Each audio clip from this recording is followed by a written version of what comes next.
আমাদের কি বলছি সেটা তো জেনে আসছে। আপনি তো জানতেন যে আমরা এক দফানি আন্দোলন করছি, এটা তো জানতেন, এটা জেনেই কিন্তু এখানে আসছে। তো যদি হচ্ছে আপনার এই বক্তব্য ছিল তো তাহলে তো এটা সময়গুলো এবং শেষ করছি স্যার, শেষ করছি। যেহেতু আসছেন, মেমো আসছেন, আমরা চাই আপনারাও আমাদের সাথে এখানে বসেন। যিনি হচ্ছে আমাদের দাবিকে পূরণ করতে পারবেন, তিনি এসে আমাদেরকে পূরণ করে দিয়ে, আমাদের সবাইকে খুশি করে দিয়ে আমরা আপনাদেরকে সাথে নিয়ে মিষ্টি মুখ করে এখান থেকে যেতে চাই। আপনারা তোমার বাইরে কিছু শুনতেছেন, তোর বাইরে কেউ কিছু শুনতেছেন। ও তো আরো অ্যাডভান্স। আন্দোলন যদি দাবি না মানতে পারেন তা আমাদের বসে মতো না অনশনে বসে থাকেন।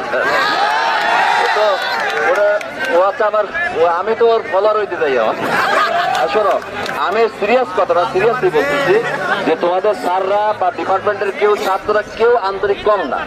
রাষ্ট্রের নিজস্ব তো একটা কাঠামো আছে, এবং আমি আবার বলতেছি সর্বোচ্চ চেষ্টা তোমাদের জন্য। তো অবশ্যই তুমি মনে করি, আমি তো যদি বলি মুখে বক্তৃতার কথা নয়, কথা হচ্ছে এইটা যাতে যৌক্তিকভাবে শুধু তুমি একটা বিশ্ববিদ্যালয় হয়, সেইটার জন্য যদি যতটুকু যৌক্তিক উপস্থাপন করা প্রয়োজন আমাদের পক্ষ থেকে, মন্ত্রণালয়ের পক্ষ থেকে বা স্যারদের পক্ষ থেকে, সেক্ষেত্রে আমি আমাদের সর্বোচ্চ চেষ্টা করবো। এবং আমি এখনই আমাদের সরকারকে বা সরকারের সর্বোচ্চ কর্তৃপক্ষ জানানোর চেষ্টা করছি যে ওরা এইটা ছাড়া ওদের আন্দোলন ওরা থামাবে না। এইটা তো মূল কথাটা। এইটা পৌঁছানোর দায়িত্ব তোমরা হয়তো কালকে থেকে চেষ্টা করে পারোনি। এখন যেহেতু আমি আসছি, এটা আমি রাইটলি পৌঁছায় দেবো, এটা সঠিক, এবং রাতের মধ্যে পৌঁছায় দিচ্ছি।